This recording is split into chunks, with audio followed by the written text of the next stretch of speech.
Bus warning number 2. Today your child, Junie B. Jones, misbehaved on the bus. This is her second warning. After 3 warnings, she will no longer be able to ride with us. Please talk to her about her behavior today. Mr. Wu. And so in conclusion, here are all the things you should do when you ride the bus. Sit still, behave yourself, and be glad you're not walking. Period. End of bus rules. Riding with your mother and daddy. Sometimes parents drive their children to school.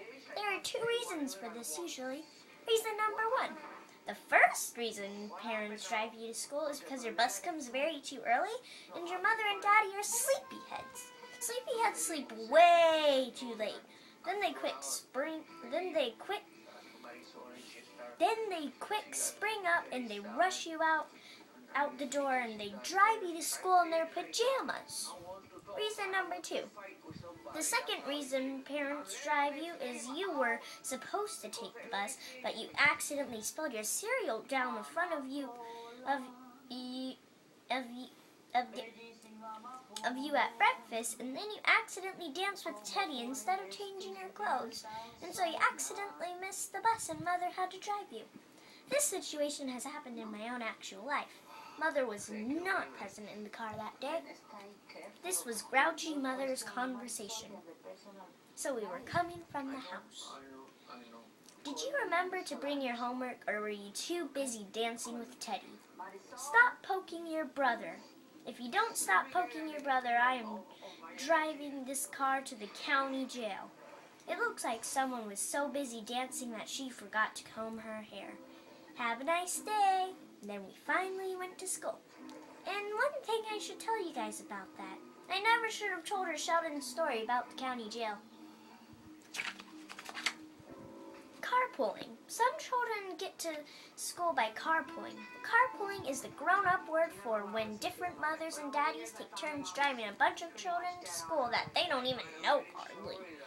Carpooling is one of the biggest disappointments of my whole entire school career. On account of one time, Mother and Daddy said we were going to try carpooling instead of taking the bus. And so the next morning, the carpool was going to pick me up. That is how come I put on my bathing suit, plus also I got a towel. Only wait till you hear this. There was no actual pool in the car. And so what kind of mean joke was that? I ask you that. Here's what I thought my carpool would look like. Happy, happy children. Happy, happy mother. Happy, happy day. But here's what my carpool actually looked like. Not happy children. Not happy mother. Also, here are 2 questions I keep wondering. 1, why do they call it a carpool if there is no pool?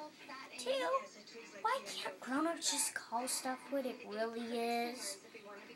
Carpool should be the grown-up word for somebody got stuck driving a bunch of kids to school, and they are not happy about it. I would almost rather walk a million kajillion miles to school than carpool with some big grouch. 1 million kajillion miles to school. Only 1 million miles to go. Well, almost, but not quite. Riding piggyback. Okay, here's the honest truth. Riding piggyback to school is just a little joke that me and Grandpa Frank Miller thought of. Here's what that would look like probably. That is a hoop. Getting bossed around. Principal. There are many big people who will boss you around at school. That is just a fact of big people. Big people are bossy. The biggest boss is named Principal. Principal is the king of the school. Except he does not actually wear a crown. Principal lives in a little room all by himself. It is called the office. I do not think it is good to live in a little room all by yourself. That can make you crazy, I think. Principal's job. Okay, here's the thing. No one actually knows what a principal does. All that children know for a positive fact is that 1, principal can be a man or a woman, and 2, principal wanders and lurks. My principal is a man. He does not have hair on the top of his head. This condition is called baldy man. Only do not call him baldy man to his face. On account of principal does not have a good sense of humor about the situation. I learned this information the hard way. Here's a picture that me and Grandpa drew of principal. Right there. Here's some hair he would look more attractive in. More hair. Maybe a different color. Okay, now we need to think about the wandering and lurking problem. Principals wander and lurk all over the school. Lurk is the grown-up word for hanging around without purpose. Sometimes principal lurks in the hall. But wait till you hear this. Sometimes principal wanders right into your exact classroom. Then everyone sits up straight and tall, even your teacher. On account of if principal does not like how people act, he can fire them from school. I am not kidding. He can fire children, and also he can fire teachers. That is why we must always be on the lookout for principal. Oh wait, and here's the other thing I need to tell you. If you did not behave yourself in class, your teacher will send you to the office to talk to him. But big surprise, principal never wants to talk about the weather or birds or your dogs. Oh no. Principal only wants to talk about why are you bad. Only you are not bad, you just made a mistake. And so here is an idea of how to cover your face so no one can see you while you're waiting to talk to the principal. It is called the old sweater head trick. Janitor, boss of keys. Another big boss at the school is janitor. Janitor is the name for the guy who has the key to every single room in the whole building. I am serious. Being the boss of keys is even more important than being principal. On account of if janitor doesn't unlock the school every morning, then principal will not even have a job. When I grow up, I would like to be janitor at my school. I will call myself janitor girl. Here's a picture of that event.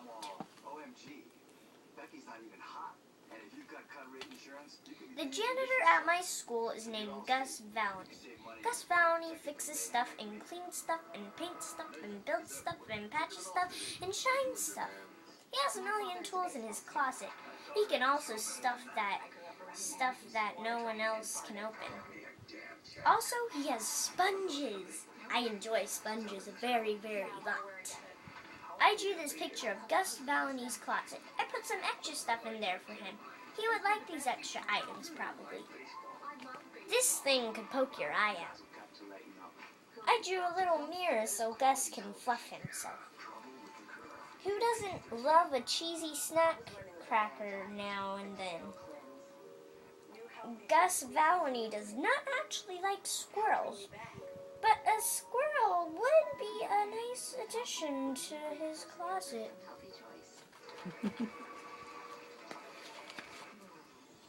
Two other bosses.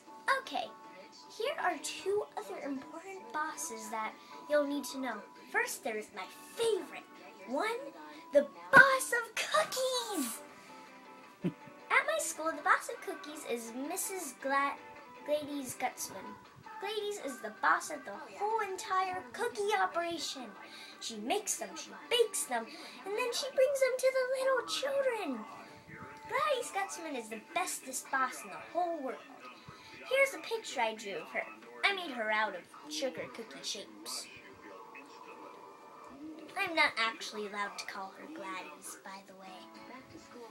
The other important boss you need to know is 2, the boss of sick kids. The boss of sick kids is called the nurse. The nurse is also the boss of hurt people. I'm going to be honest with you. This is not as good as a job as the boss of cookies. Children like the nurse a lot, but we like the boss of cookies way better. My school nurse is named Mrs. Weller. I made a picture of her out of band-aid shapes. That is because she patches you up if you hurt yourself. Also, if you have a headache, she lets you lie down on the couch. Then, after you feel better, she makes you go to your room. I don't care for that part of the treatment, but here's the picture. Mrs. Weller knows if you are really sick or if you are just faking it. I do not know how she knows, but she always knows. So be careful of school nurses, people. School nurses are sharp as a tack. Ow. Teachers are the bosses of Y-O-U. Teachers are the bosses of Y-O-U, like I just said. And Y-O-U. Teachers are the people that actually teach you. That is how they came up with the name teachers, probably. Teachers boss you around every single minute of the day. They tell you where to sit and when to stand, where to play, and when to talk and when to be quiet. Here is how my teacher sounds when he bosses me around. Junie, be nice. Junie, be quiet. Junie, behave. Junie, be polite. Junie, be seated. B is an easy initial to boss around. On account of B makes a sentence out of every bossy thing I can think of.